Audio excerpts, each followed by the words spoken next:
అందరికీ నమస్కారం. ప్రాణాఘాతాన్నివృత్తిః పరధనహరణే సంయమः సత్యవాక్యం కాలే శక్త్యా ప్రదానం యువతిజనకథా మూకభావः పరేషాం తృష్ణాస్రోతో విభంగో గురుషు చ వినయ సర్వభూతానుకంపా సామాన్యం సర్వశాస్త్రేష్వనుపహత విధి శ్రేయసామేష పంథా. సజ్జనుడు అనేవాడు ఎలా ఉండాలంటే ముందుగా జీవులను రక్షించాలి. అంటే ఏ జీవిని కూడా హింసించకుండా, ఏ జీవిని బాధించకుండా, జీవులని ప్రతి ప్రాణిని కూడా చక్కగా సంరక్షించాలి. అలానే పరుల సొమ్ముపై కానీ, పరువుల వస్తువులపై కానీ తనకి కోరిక ఉండకూడదు, తన మనసు దాని మీదకి వెళ్ళకూడదు.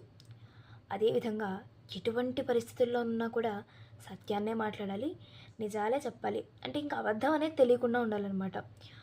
అలానే తగినంత తనకున్న దానిలో ఇతరులకు దాన ధర్మాలు చేస్తూ స్త్రీలను, పరాయి స్త్రీల గురించి అసలు మంచి కానీ చెడు కానీ ఏమీ మాట్లాడకూడదు. అంటే అక్కడ వాళ్ళ ప్రస్తావన వచ్చినప్పుడు, వాళ్ళ టాపిక్ ఉన్నప్పుడు సంబంధం లేనట్టు ఉండాలి. అసలు మనం ఏమీ మాట్లాడకుండా మౌనం వహించాలన్నమాట. అలానే దేనిపైన కూడా అత్యాశ అనేది ఉండదు. సజ్జనులకి అత్యాశ అనేది ఉండకూడదు. తర్వాత ఏమో మంచి మార్గంలో నడవాలన్నమాట. అంటే ఎటువంటి చెడుదారిని ఎంచుకోకుండా మంచి శాస్త్రాలు చదువుకుంటూ, గురుభక్తితో ఉంటూ, గురువులకు నమస్కరించు, అంటే ఇంకన్నీ మంచి పనులు చేసుకుంటూ ఉండాలి.